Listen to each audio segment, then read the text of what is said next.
Hey there YouTube, Wrestling Optimus here, back with another action figure review. It's Wednesday night, and you know what that means, time for AEW Dynamite on TNT. We're building up to Revolution with a tag team championship match and a very intriguing 6-man main event. But first, if you're new here, make sure to like the video and subscribe to the channel for more pro wrestling and action figure content. Now, we're headed into my custom dailies place, so for a recap and review, let's take it over to the action figures.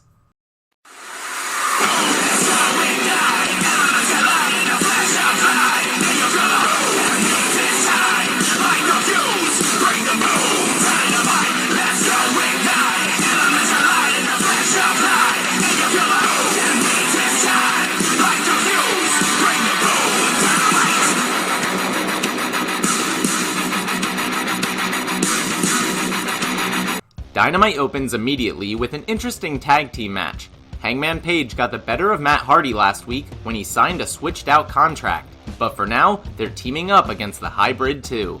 Hardy starts things off until Hangman gets the hot tag and takes out TH2 by himself. He powerbombs Jack Evans onto Angelico, then tags Matt back in. Hardy struggles again before Page saves him with a double buckshot lariat. Matt follows that up with a twist of fate and gets the pin. He grabs the mic afterwards and says he's excited about all the money they're going to make together. But Hangman reveals that some friends taught him to always keep an extra set of rolled up papers on hand, a brilliant reference to the Dark Order. Page knows that lawyers have already executed the contract, so he asks for a rep from the legal department to bring out a copy. Instead, they send out the Jacksonville Jaguars mascot. Matt reads this new binding agreement and realizes that he has to face Adam Page at Revolution. And if Matt loses, Hangman gets all of his Q1 earnings for 2021. Once the shock wears off, Matt admits that Page got the better of him, then proposes that he do the honorable thing and put his Q1 earnings on the line as well. The Cowboy agrees. Ladies and gentlemen, we've got ourselves a money match. However, since this is pro wrestling, it can't end there. Jackson DeVille the mascot attacks Page and removes his head to reveal Isaiah Cassidy. Matt offers $3,700 to Jack Evans and Angelico so they'll beat up the Hangman. Suddenly, John Silver, Alex Reynolds, and the rest of Dark Order, led by -1, rushes out to make the save. Hangman misses Matt with a buckshot lariat as Hardy and the heels slink away. Page turns and gives a nod of the head and a thankful smile to his friends. That was not only a great opening match, it was a brilliant angle that paid off weeks of character development and storytelling in satisfying fashion. Plus, we get what should be a really great pay-per-view match out of it. Alex Marvez is backstage with the Inner Circle, as Proud and Powerful say it's about time they got a shot at the tag team titles. MJF screams that Sammy Guevara crossed the line last week when he accused Max of trying to record him with a camera in the room. He demands an apology. Jericho tells him to shut up. As he's made clear before, everyone watches Dynamite. They've seen MJF goad Sammy for weeks, and congrats, it worked. He quit the group. A lot of that is MJF's fault, but it's mostly Sammy's fault. Jericho wanted them to face each other and get stronger. MJF got it, Sammy didn't. Then, after a week of bad decisions, he made the worst one by quitting the Inner Circle. Now, Sammy is dead to Chris, and he never wants to hear that name again. We get an update from the AEW Women's Eliminator Tournament.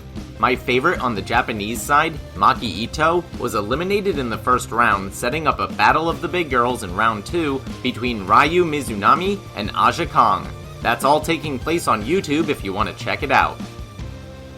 On the American side of the bracket, Riho makes her return to Dynamite, taking on the NWA Women's Champion Serena Deeb in first round action. These are two of the best women in the world, and they show it. More importantly, I get a chance to show off my brand new Riho figure. During the picture-in-picture, Serena injures her leg, but she fights through the pain and even takes control.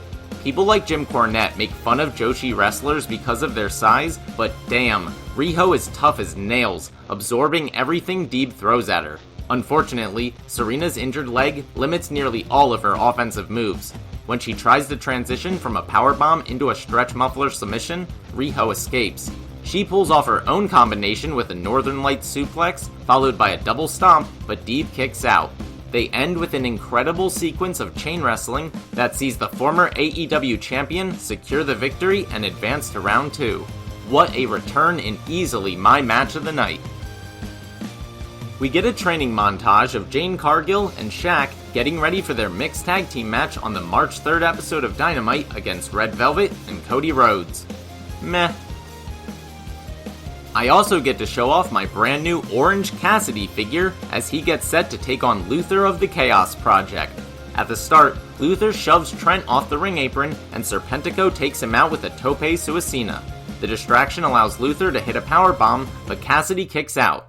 He delivers his own powerbomb to Luther on the outside just as Serpentico sneaks into the ring. Trent gives the Snake Man an awful waffle before he can interfere. A single orange punch later, and your winner is freshly squeezed Orange Cassidy. According to social media, Sting was supposed to call out Team Taz tonight. Instead, Taz brings out Cage and Hook, then claims that the Icon used his snow to ruin the travel plans of Starks and Hobbs. So, since there's only 3 of them, he calls out Sting, who arrives with baseball bat in hand.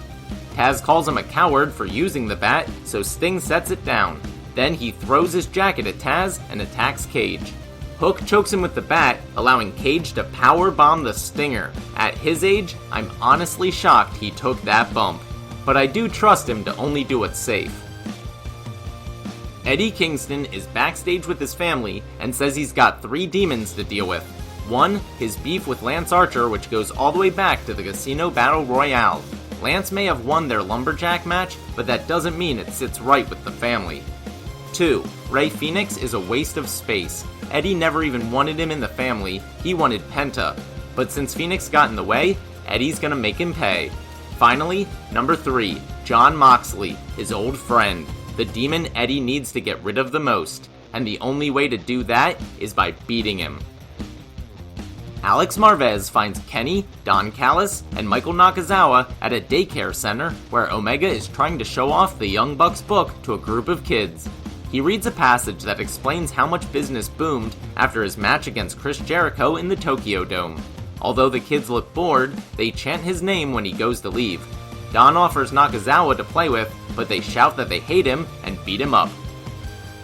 Omega, Don Callis, and the Good Brothers watch on from an awkward angle backstage, a la WWE, as the Young Bucks defend their AEW Tag Team titles against Santana and Ortiz. Early on, MJF tries to interfere and winds up getting the entire Inner Circle ejected from ringside. That seems suspiciously purposeful though. The Bucks miss a BTE trigger, slamming their knees together. That allows Santana to hit a double cutter.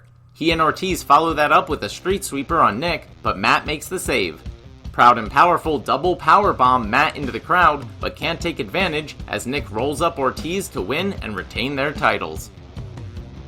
Afterwards, the Inner Circle come back out and beat up the Bucks, while Santana and Ortiz sit in disbelief. Possibly foreshadowing their match at Revolution, Jericho and MJF lock in their respective submission holds on the Young Bucks, forcing them both to tap. Meanwhile, Kenny looks on with concern, as Don quietly chuckles. Omega wants to help, but Callis holds him back and sends the Good Brothers instead.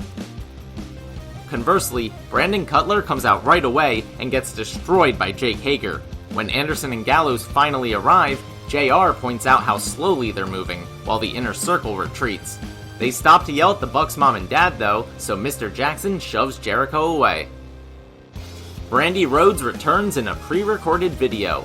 Since she can't have a gender reveal party, she's decided to do it on Dynamite. Apparently, even Cody doesn't know yet, as they come out to his usual entrance. Right when Cody's music is about to hit the Snoop Dogg part, pink fireworks go off and the Tron flashes, "It's a girl." The father-to-be joins commentary for our next match. Mike Sydal makes his AEW debut, teaming with his brother Matt to take on FTR. As you can see, I already have a figure for Matt, and since both Sydals remind me of Dolph Ziggler, I decided to use that figure as a stand-in for Mike. Tully Blanchard is noticeable by his absence, also due to inclement weather. Without his coaching, FTR underestimate their opponents. The Seidel brothers are notoriously fast-paced high flyers who show off their sibling chemistry by overwhelming Dax and Cash for the majority of the match. However, the crafty veterans tough it out and nail the big rig to win in the end. Afterwards, Doc Samson checks on Mike, but FTR steal the medical bag and retrieve a pair of scissors. They go to cut Mike's hair when suddenly the lights go out. As the damaged mask of Luchasaurus displays on the Tron, the lights turn back on and reveal Jurassic Express.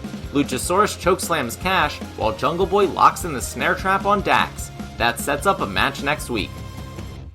Jon Moxley says tonight's 6-man tag match was Eddie Kingston's idea because he has issues with so many people, including him, which is weird because he's one of the few people left that still cares about Eddie.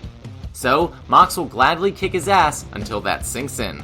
Still, his mind is on other things, like facing Kenta for the IWGP United States Championship at New Japan Strong on February 26th. Then, he's coming for Kenny Omega and the AEW title. In the main event, Eddie Kingston, The Butcher, and The Blade take on Lance Archer, Rey Fenix, and Jon Moxley to hopefully exorcise some of Eddie's demons. The Butcher and The Blade double-team Mox in the early going until Archer tags in. He walks the rope with Blade's arm a la The Undertaker. Butcher tries to knock him down, but gets hit by a flying Rey Fenix. The Luchador isn't done though. He tags in and absolutely goes off. The Butcher takes a super kick to the face while on the top turnbuckle as Fenix balances on the top rope. Then, he uses that to springboard into an incredible twisting arm drag on Eddie before finishing with a diving plancha to the Blade on the outside. The faces gang up on Eddie until Mox puts him in the Bulldog choke. It's broken up by Butcher and Blade, so Archer throws Fenix at them before diving on all three men himself. That leaves Eddie and Mox alone in the ring. They brawl until Eddie lands a spinning back fist, but it only stuns Moxley. He clotheslines Eddie, then delivers a paradigm shift for the win. The Good Brothers come from out of nowhere and start beating down Moxley as Kenny saunters out to join them. Turns out Tony Khan slipped a rematch clause into John's contract, so Omega agrees to fight Mox at Revolution. But since he keeps coming back no matter what, it's going to be an exploding barbed wire death match. He hopes that'll keep the former champion down once and for all. Kenny hits Mox with 2 V-triggers, then calls for his music as he stands tall with the belt to close out the show. Another week, another great episode of Dynamite. I will say, by AEW's lofty standards, this felt somewhat average, but if every week is special, then none of them feel special. The wrestling was great, from the opening match, the debut of the Seidel brothers, Rey Fenix's flippy exploits, and of course the main event. Yet my favorite match was probably the women's one between Riho and Serena Deeb. Those two are smooth as silk in the ring, and a joy to watch. Then there's all the storyline development. I love Dark Order coming to Hangman's rescue, as well as the slow collapse of both the Inner Circle and Super Elite factions. Plus, we're getting a death match at Revolution. As an ECW kid, that's what I'm looking forward to the most.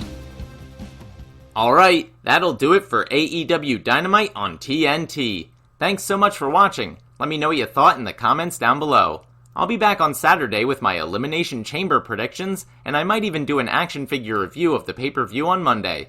If you enjoyed this video, make sure to do all that normal YouTube stuff. Smash the like button, share with any wrestling or action figure fans you may know, subscribe to the channel, and spread the word. You can also talk to me over on Twitter at PSUOptimus, or see all my best figure photography over on Instagram at WrestlingOptimus. If you haven't seen my most recent unboxing video, you can check that out right here. But until next time, I've been Wrestling Optimus, and I'll catch you later.